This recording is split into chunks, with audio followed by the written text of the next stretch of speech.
Assalamualaikum warahmatullahi wabarakatuh. Nama saya Rida Rosida BS MSc dari Universitas Pendidikan Indonesia, Fakultas Pendidikan Ekonomi dan Bisnis, Program Studi Ilmu Ekonomi dan Keuangan Islam. Salah satu mata kuliah yang saya ampu adalah Keuangan Sosial Islam dengan kode IE 302.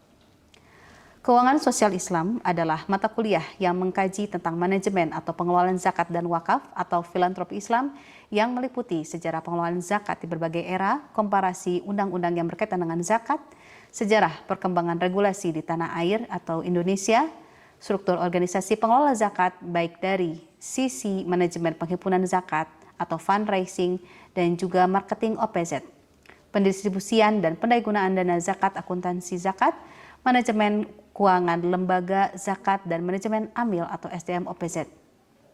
Sebagai tambahan juga, mahasiswa diharapkan dapat memahami perkembangan sekaligus menganalisa pengelolaan zakat dan wakaf di berbagai negara lainnya. Berikut isu-isu kontemporer terkait manajemen zakat dan wakaf. Perkuliahan dilakukan dengan menggunakan berbagai strategi atau metode pembelajaran yang memungkinkan mahasiswa terlibat secara aktif atau student-centered learning dan problem-based learning dalam berbagai materi yang disajikan. Adapun kemampuan yang diharapkan dari mahasiswa sesudah mempelajari mata kuliah ini antara lain, yaitu mampu memahami secara komprehensif tentang manajemen zakat dan wakaf baik dari sisi teoretis maupun praktis. Kemudian, mampu memahami secara komprehensif tentang isu-isu kontemporer berkaitan dengan perkembangan manajemen zakat dan wakaf, serta mampu menganalisa permasalahan dan mengasah kemampuan problem solving yang berkenaan dengan pengelolaan zakat dan wakaf.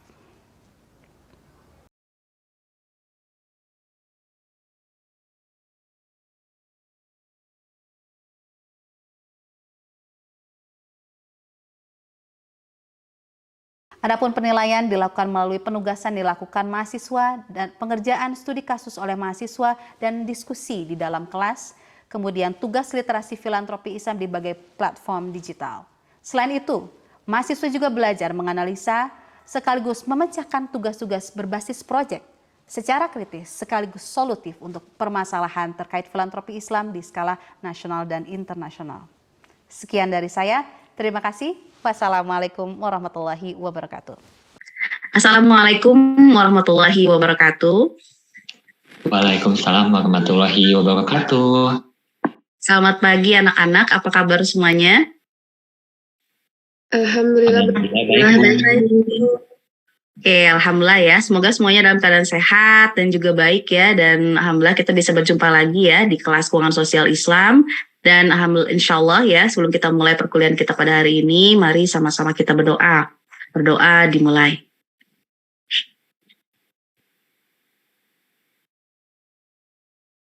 Amin amin ya robbal alamin.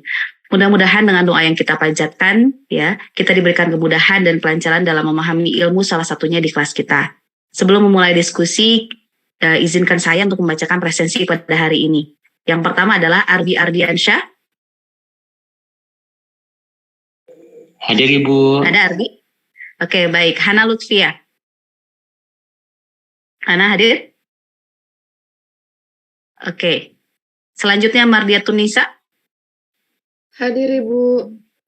Isfadila Nur. Hadir Ibu. Oke, Alisa Zahra Hersafira. Hadir Ibu. Felita Luis. Hadir Ibu. Arna Oktaviana. Hadir Ibu. Siti Romlah. Hadir Bu. Azdina Nuraini. Hadir Ibu. Oke, baik. Ada lagi yang barangkali belum saya panggil namanya di kelas ini? Sudah? Oke. Berarti sudah semuanya ya? Oke, berarti alhamdulillah sudah hadir ya seluruh anggota kelas ya pada hari ini. Oke, baik ya. Selanjutnya mari kita mulai diskusi kita pada hari ini ya. Berikut adalah topik yang akan kita bahas pada hari ini, yaitu mengenai isu kontemporer pada pengelolaan wakaf. Yang pertama adalah review mengenai wakaf itu sendiri. Yang selanjutnya yaitu kita akan menggali isu kontemporer pada wakaf, yang khususnya yaitu mengenai wakaf uang, dan dilanjutkan dengan sesi diskusi. Ya. Nah, sebelum kita bicara mengenai wakaf uang ya, teman-teman semuanya, sudahkah teman-teman tuh mendengar tentang wakaf? Ya, mudah-mudahan sudah ya. Ini karena terutama Sudah, teman-teman Ibu. ini ya di Prodi Ilmu Ekonomi dan Keuangan Islam ya harus ya, Abi. Oke, baik. Nah ini sedikit saja ya, ini review sedikit ya, karena kita perlu mengulang ya. Untuk definisi dan arti wakaf, saya kira ini sudah cukup jelas ya, berasal dari kata wakofa yang artinya memegang dan menghentikan. Tapi kalau dilihat dari sisi terminologi Islam, wakaf ini bisa dianggap sebagai properti atau aset amal ya, yang mana aset atau properti tersebut ditahan dan manfaatnya diberikan untuk tujuan amal baik, untuk tujuan kemanusiaan, baik untuk komunitas muslim bahkan non-muslim ya teman-teman. Atau bahkan bisa juga untuk makhluk hidup yang lain seperti hewan ya, seperti yang dilakukan di Turki ya, muslim di Turki. Lalu tujuan wakaf juga ya sudah jelas ya, ini adalah sebagai media untuk mendekatkan diri kepada Allah atau taqarrub ilallah ya, dengan ya. Tapi ada pengertian yang lain ya teman-teman ya terkait pengertian wakaf ini ya, ada juga yang menurut Undang-Undang Nomor 42 Tahun 2014 ya, yang menyebutkan bahwa wakaf ini adalah hukum wakif ya untuk memberikan sebagian harta benda atau memisahkan harta benda untuk dimanfaatkan selamanya atau untuk jangka waktu tertentu begitu ya, dengan tujuan atau keperluan ibadah demi kesejahteraan umum ya. Oke, lalu bagaimana dengan landasan hukumnya ya? Oke, kita sebagai muslim tentunya sudah harus tahu ya, ketika kita merefer itu harus merefer antara lain kepada Al-Quran, Sunnah, Ijma, dan lain sebagainya ya. Nah, ini antara lain dari Al-Quran ya, dari landasan hukum mengenai wakaf ini cukup banyak ya, antara lain dari surat Ali Imran ayat 92, surat Al-Baqarah ayat 261 ya. Meski tidak eksplisit kalau di ayat-ayat ini tuh ada kata wakaf atau ada kata-kata wakofa itu tidak ada gitu ya. Oke, tapi menggunakan terminologi yang lain. Ya, sehingga kita bisa lihat ya di sini bahwasanya ulama dalam hal ini menyimpulkan dalam Al-Quran memang tidak ditemukan ya ayat yang menyebutkan tentang wakaf. Tetapi ya ada beberapa kata seperti albir, al-khair seperti pada surat Al-Hajj ayat 77 yang artinya adalah kebajikan. Nah, lalu bagaimana dengan dari hadis begitu ya? Nah, kalau dari hadis ini antara lain kita bisa lihat juga ya, ini adalah hadis yang diriwayatkan dari Imam Bukhari dan yang lainnya yang mengisahkan pada suatu ketika Umar bin Khattab mendapatkan kebun ya, yang mana kebun tersebut yang paling berharga atau aset paling berharga dan belum pernah dimiliki oleh Umar bin Khattab radhiyallahu anhu ya.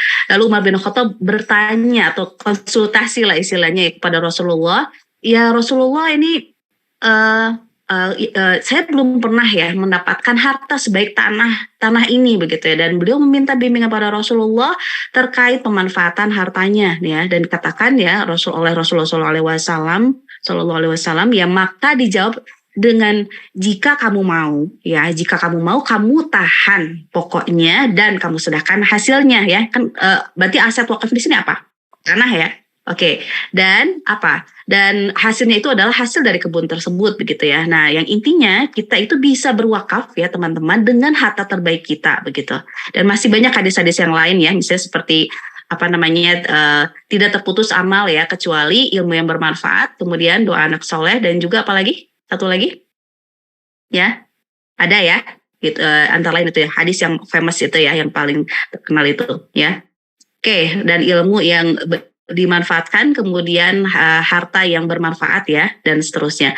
Oke, selanjutnya ya kita akan bicara juga mengenai ini ya. Jadi kita bisa simpulkan juga ya, dalam wakaf itu terdapat dua prinsip penting, yaitu prinsip keabadian dan juga prinsip pemanfaatan ya. Maksudnya gimana? Ya, keabadian dan kemanfaatan tersebut tentunya bukan hanya untuk mauquf alaih ya, atau si penerima wakafnya itu saja gitu, tetapi juga untuk si wakifnya atau orang yang berwakaf itu sendiri ya gitu ya. Jadi insya Allah double benefit begitu ya, insya Allah. Dan selanjutnya ya, ini ada unsur-unsur wakaf ya yang tidak kalah penting ya. Oke, mohon maaf.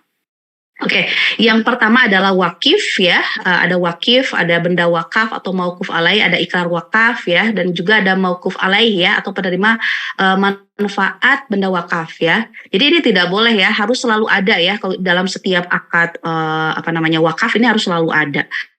Oke, lalu nazir di sini itu fungsinya sebagai apa ya? Mereka itu menjadi unsur penting ya, yang menjaga dan mengelola aset ya yang sudah diwakafkan tersebut. Jadi ini juga peluang juga saya kira ya untuk para mahasiswa yang barangkali ingin berkarir ya di filantropi Islam gitu ya. Salah satu bisa juga menjadi nazir, dan bahkan juga nazir wakaf uang begitu. Nah, begitu. Nah, ini kita baru nih akan menyentuh tentang wakaf uang. Oke, nah saya kira ya pertama-tama barangkali teman-teman pernah melihat ini headline di berita atau mungkin di mana, mungkin di Instagram kalian atau di sosial media kalian, pernah barangkali ya? Oke, ya ini adalah berita yang saya kira masih relatif hangat gitu ya. Ini walaupun ini beritanya 1 tahun yang lalu, tapi ini masih hangat diperbincangkan ya karena banyak sekali diskursus di sini ya. Oke ya, dan ini diluncurkan atau di-launching oleh Presiden Jokowi ya, gerakan wakaf uang ini. Nah, terkait wakaf uang ya dari sisi hukumnya secara garis besar memang terdapat 3 pendapat ya. Yang pertama itu dari kalangan ulama mazhab Syafi'i dan Hambali menyatakan wakaf dinar ya dan dirham ya, yang mana dinar dan dirham itu digunakan sebagai mata uang ya. Maka wakaf tersebut tuh tidak diperkenankan. Ini menurut 2 mazhab tersebut ya. Dengan argumennya apa? Argumennya adalah dinar atau uang ya secara zat itu akan hilang, terutama kalau misalnya uang tersebut itu dibelanjakan begitu ya, dan pasti akan sulit ya menjaga kekekalan zatnya tersebut. Nah, lain dia misalnya kalau dengan tanah dan lain sebagainya kan dia akan tetap kekal seperti itu ya. Tapi itu argumen dari ulama-ulama mazhab Syafi'i dan Hambali gitu ya. Nah, lalu bagaimana dengan dengan mazhab Hanafi gitu ya. Lalu pendapat kedua itu yang menyatakan ya dari ulama Hanafiyah itu memperbolehkan wakaf uang ya asal ya, ada asalnya ya, asal sudah menjadi uruf atau sudah menjadi kebiasaan dalam masyarakatnya. Dan yang ketiga ini adalah mazhab Maliki yang berpendapat boleh berwakaf uang ya gitu ya secara umum seperti itu. Oke, nah lalu kalau di Indonesia ini seperti apa ya Bu ya? Nah iya, kalau di Indonesia sendiri ya kita punya Dewan Syariah ya, Dewan Syariah Nasional atau DSN MUI yang memberikan fatwa ya dengan nomor 32 ya garis miring DSN MUI yang dikeluarkan pada tahun 2002 begitu, yang secara singkatnya ini adalah memperbolehkan jenis wakaf uang ini dengan menjaga pemanfaatnya dan disalurkan kepada hal yang dihalalkannya saja begitu ya. Ini silakan teman-teman kaji. Oke, nah bicara tentang potensi ya, ini saya kira juga penting ya, apalagi nih teman-teman ya, disiplin itu ada di ekonomi Islam, ekonomi dan keuangan Islam ya. Di sini kita bisa melihat ya teman-teman ada potensi yang besar sekali dari zakat dan wakaf ya, tapi mungkin saya akan lebih fokus ke wakafnya ya. Oke, nah di masyarakat Indonesia kita tahu ya, alhamdulillah ya beberapa tahun terakhir ada yang namanya World Giving Index itu secara simultan dalam beberapa tahun terakhir itu Indonesia dikenal ya sebagai negara nomor 1 yang dikenal paling dermawan dalam indeks tersebut gitu ya. Nah itu mudah-mudahan ya kita juga diantaranya ya. Lalu selanjutnya ada dari luas tanah wakaf juga banyak ya ternyata tersebar di banyak titik di seluruh Indonesia. Kemudian dari sisi SDM-nya bagaimana Bu? Ya dari sisi SDM-nya banyak, alhamdulillah ya. Di zakat juga sama begitu ya, dan di nazir wakaf juga sama ya, terbanyak di dunia. Tapi mungkin masih nazir perseorangan ya. Nah ini yang saya kira masih perlu kita benahi ya. Oke ya, dan memang nanti ada isu ya terkait itu ya. Dan juga potensi wakaf uang nasional yang bisa setara ratusan triliun rupiah ya, ini jadi wah luar biasa ya, sangat sangat besar. Oke. Nah ini saya langsung saja ya, ini CWLS. CWLS ini adalah salah satu inovasi terbaru ya dalam bidang keuangan syariah yang tercipta ya. Ini sebenarnya adalah inovasi yang menggabungkan antara akad tabarruk ya, barangkali masih ingat akad tabarruk apa? Akad tolong menolong ya. Ya insya Allah ya, khatam ya. Dan juga akad menggabungkan akad yang komersilnya begitu ya. Kayak itu digabungkan dan menjadi CWLS begitu ya. Wakafnya yang tabarunya, kemudian yang ada akad-akad lain juga itu masih bisa ijaroh dan lain sebagainya atau mudharabah. Nah, singkat cerita nih CWLS ini adalah ya ini salah satu inovasi keuangan syariah ya, khususnya ini yang di-launching pertama kali oleh Indonesia ya. Begitu. Oke. Nah, kalau dalam CWLS ini ya, wakif bisa mewakafkan uangnya ya dan diserahkan kepada nazir dulu ya, nazirnya minta nazir dulu ya, bisa LKSPWU bisa non LKSPWU ya. Misalnya kalau yang LKSPWU itu lembaga keuangan syariah penerima wakaf uang, misalnya bank syariah begitu ya, tapi bisa juga yang lain. Kemudian ya singkat cerita ya, misalnya bisa juga dalam dalam instrumen mereka, tapi bisa juga mereka hanya menerima begitu ya. Oke, nah adapun dalam model ini uang tersebut diinvestasikan ya, diinvestasikan di mana? ke ke sukuk ya, atau surat berharga syariah atau SBSN ya, yang dirilis juga oleh misalnya oleh Kemenke ya, begitu. Yang kemudian nanti ya si sukuk ini kan biasanya nanti akan memberikan imbal hasil kalau misal pakai akadnya itu ijaroh, nah maka dia akan memberikan ujroh kepada siapa? Kepada pemegang sukuk tersebut begitu ya. Nah, akan tetapi karena ini model adalah CWLS begitu ya. Nah, kemudian imbal hasil tersebut itu diberikan kepada siapa? Kepada mitra nazir, misalnya untuk contohnya pembangunan sekolah atau rumah sakit ya, universitas dan lain sebagainya ya. Nanti tergantung peruntukannya. Nah, dan yang menarik ya di sini ya, karena wakif ini kita lihat ya, yang paling ujung sebelah kiri ada wakaf uang temporer dan wakaf uang perpetual. Jadi wakif itu nanti ada dibagi dua. Ada pewakif yang memang hanya istilahnya mewakafkan uang itu secara temporer gitu ya, tapi bisa juga memberikan uangnya juga ya udah sekali diberikan ya udah forever lah istilahnya ya, jadi diberikan seutuhnya gitu, termasuk imbal hasilnya. Jadi kalau untuk yang wakaf uang temporer itu tidak diambil imbal hasilnya oleh dia ya, tapi hanya mengambil pokoknya yang dia istilahnya wakafkan untuk sementara waktu. Baik, sampai di sini barangkali ada yang mau ditanyakan, silakan.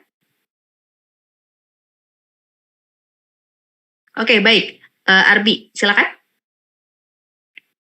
Baik Bu, terima kasih Bu telah mempersilahkan saya. Izin bertanya Bu mengenai wakaf uang. Kebetulan Arbi pernah sempat mendengar ya Bu ya mengenai ada wakaf uang, ada wakaf melalui uang. Nah, Arbi tuh pikir itu sama-sama aja gitu kan, wakaf uang dan wakaf melalui uang. Tapi ternyata ada perbedaannya. Nah, Arbi masih bingung nih Bu, perbedaannya itu bagaimana sih Bu? Itu Bu. Terima kasih. Oke. Baik, terima kasih ya Arbi atas pertanyaannya, saya langsung jawab ya. Nah ini teman-teman mungkin bisa lihat juga ya, ini saya kasih contoh langsung ya. Jadi ini ada perbedaan antara wakaf uang dan juga wakaf melalui uang ya. Mungkin paling gampang nih Arbi ya, kalau kita lihat dari proses flow di sini atau dari skema ini kita bisa lihat ya, untuk yang wakaf melalui uang ini biasanya disalurkan misalnya dari uang tersebut nanti diberikan semen, diberikan misalnya yang lain-lainnya untuk membangun masjid ya, atau mungkin kalau misalnya tergantung kalau misalnya nanti ikrarnya itu untuk membangun hotel syariah ya, mungkin nanti apapun yang dibelikan itu nanti ujung-ujungnya nanti output itu untuk membuat hotel syariah. Tapi kalau wakaf uang ya Arbi ya, dari teman-teman lainnya yang diwakafkan itu ya adalah uangnya begitu ya. Nah kemudian ya pastinya ya nanti ya kalau misalnya kita melihat wakaf melalui uang dan uang ya, mudah-mudahan ini memang kan wakaf itu ada yang memang fully social, ada juga yang memang dikomersilkan atau diproduktifkan seperti itu ya. Nah nanti kalau untuk yang produktif itu biasanya nanti akan menerima manfaat ya begitu ya, mauquf alaihnya itu bisa profit, bisa juga beasiswa begitu ya. Nah ini mudah-mudahan juga ya di universitas di Indonesia ya banyak memberikan beasiswa ya, salah satunya dari wakaf ini ya, sebagai wasilahnya insyaallah. Kurang lebih seperti itu ya. Tapi untuk yang wakaf uang biasanya bisa juga disalurkan dulu, kemudian diinvestasikan dulu ya, mungkin di SBSN atau di sukuk atau mungkin di deposito syariah ya, yang menggunakan akad mudharabah dan lain sebagainya. Itu barangkali Arbi untuk sementara ya. Oh ya, baik Bu. Jadi intinya wakaf uang itu mewakafkan uangnya, sedangkan uang ada proyek, nah itu ya betul sekali, betul ya, mudah-mudahan bisa ditangkap ya. Terima kasih Arbi atas pertanyaannya. Oke, kesempatan yang kedua ya sama-sama ya. Oke, Alisa silakan. Ya, baik Ibu, terima kasih Bu atas kesempatan saya untuk bertanya, dan terima kasih juga Ibu atas materi yang telah Ibu sampaikan. Izin bertanya Ibu, terkait untuk menyukseskan wakaf uang gitu ya Bu ya, bagaimana kebijakan yang dikeluarkan oleh stakeholder itu untuk menyukseskan gerakan wakaf uang ini Bu? Terima kasih Bu. Pertanyaan sangat menarik ya. Oke, saya langsung saja ya jawab. Nah ini mungkin singkat cerita ya, memang untuk mewujudkan gerakan wakaf uang yang sukses itu diperlukan banyak sekali unsur-unsur yang mensukseskannya ya. Nah ini ya mungkin secara umum ya, ini sudah disampaikan oleh Bapak Imam Sabtono yang saat ini juga salah satu menjadi komisioner BWI ya.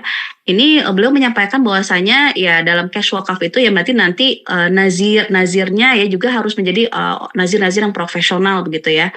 dan juga mereka juga harus mengerti bagaimana bisnis dan lain sebagainya, akhirnya bisa membuat aset-aset wakaf tersebut juga produktif ya. Dan permasalahannya di kita antara lain adalah ya kemampuan para nazir yang mungkin masih belum profesional ya, dan masih belum banyak juga nazir yang menguasai ya bagaimana menghandle yang namanya uang atau wakaf uang ya. Jadi ini saya kira ini peluang juga ya untuk mahasiswa ekonomi syariah atau keuangan syariah juga untuk berkecimpung di sana ya.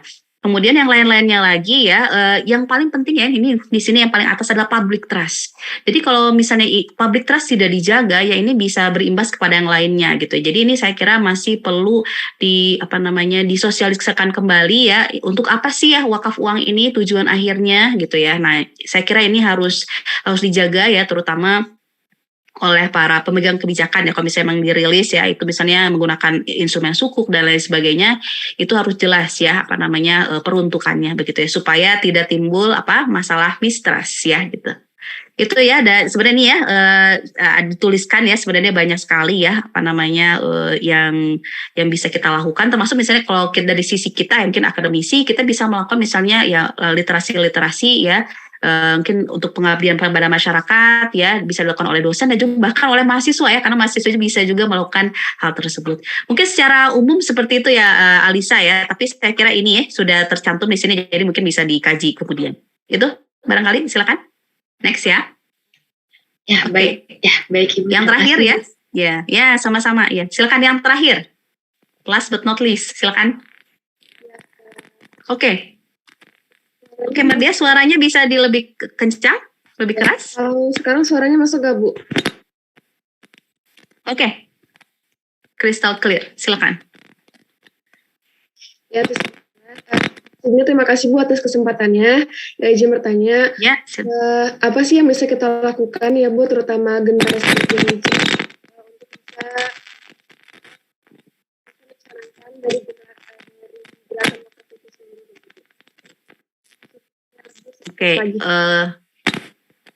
Oke, jadi kalau yang saya tangkap ya, mudah-mudahan saya tidak salah menangkap. Jadi kurang lebih kira-kira kontribusi apa yang bisa diberikan Gen Z gitu ya. Nah, banyak ya teman-teman ya. Ya, tadi saya kira menyambung dari yang Alisa ya. Kita setidaknya bisa memberikan literasi kepada lingkungan kita ya, yang paling dekat, inner circle kita, orang tua kita, barangkali ya mungkin diingatkan lagi, Pak ada loh wakaf ya, misalnya yuk kita wakaf ya, atau mungkin kita ada program-program yang bagus nih untuk berwakaf, untuk wakaf rumah sakit dan lain sebagainya. Dan bahkan sekarang juga ada banyak program yang menarik ya yang ditawarkan oleh lembaga wakaf, bisa juga dengan cara menabung gitu ya, kayak kurban kan bisa menabung tuh tiap bulan. Nah, wakaf juga sekarang ada yang seperti itu. Tapi nanti saya akan kasih satu challenge ya untuk Gen Z ya untuk kalian. Oke, mungkin nanti saya akan berikan tugas khusus terkait itu ya. Oke, sebagai pembuktian.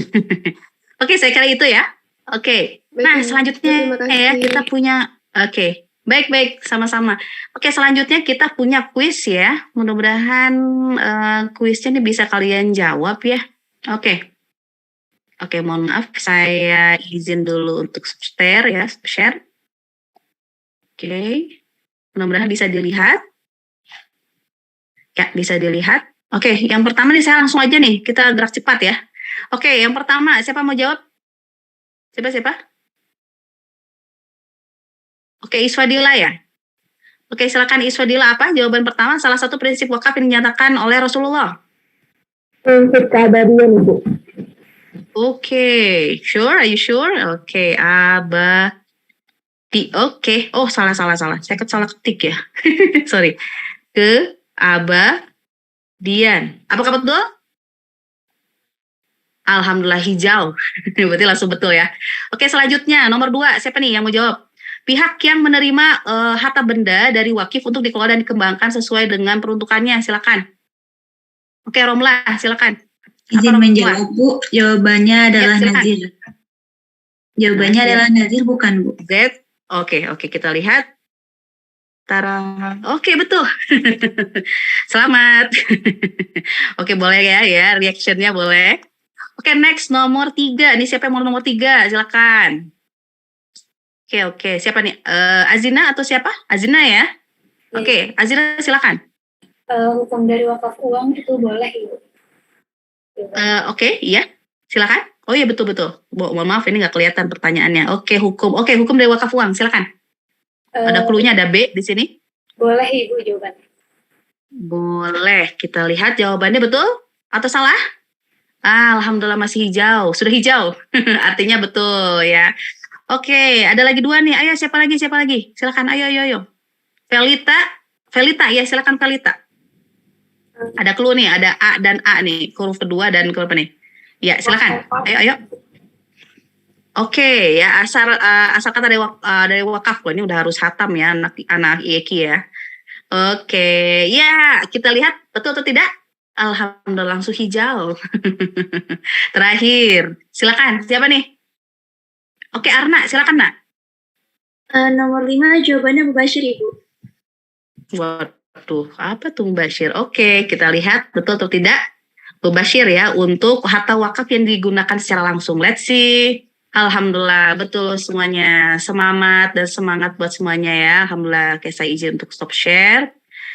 Oke ya, baik. Selanjutnya mungkin saya kayaknya harus memberi harus memberi tugas ya, sepertinya buat kalian ya. Perlu atau tidak tugas? Perlu? Tidak perlu. Ya harus mau ya diberi tugas ya. Oke, mungkin saya ini aja izin share screen ya. Kembali.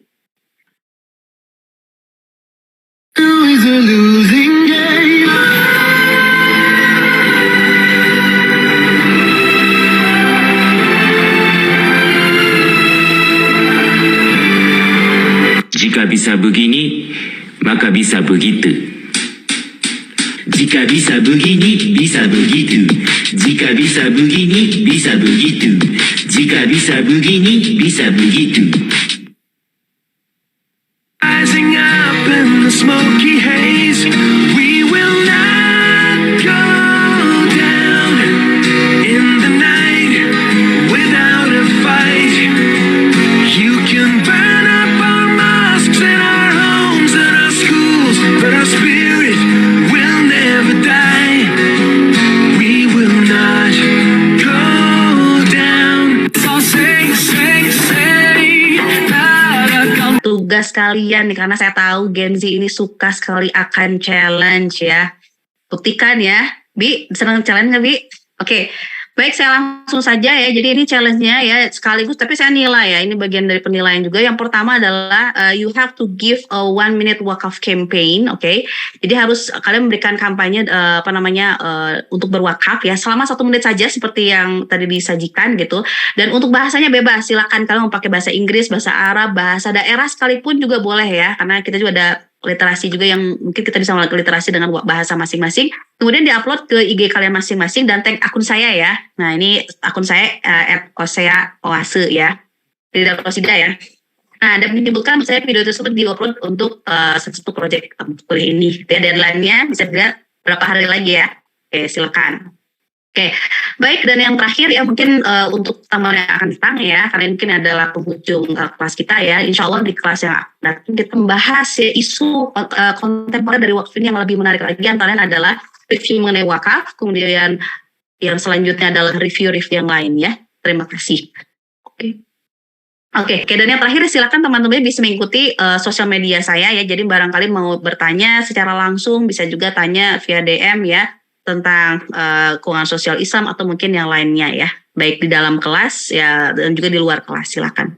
Oke, barangkali dari saya itu saja ya. Mohon maaf atas segala kekurangan ya. Jadi mohon maaf ini kelasnya lumayan singkat dan padat ya. Tapi mudah-mudahan apa yang sudah kita pelajari itu memberikan kita insight ya kepada teman-teman saya, untuk saya sendiri ya, bahwasanya wakaf ini adalah salah satu instrumen dalam ekonomi Islam yang sangat-sangat penting dan saya kira wakaf ini adalah salah satu the sleeping giant atau raksasa yang tertidur dan harus kita bangkitkan lagi untuk apa? Untuk kejayaan umat ya, untuk kejayaan umat dan juga untuk menghidupkan kembali ya kesejahteraan untuk umat manusia secara keseluruhan insyaallah ya. Karena benefitnya bukan hanya untuk muslim tapi juga untuk non muslim, untuk seluruh alam, rahmatan lil alamin.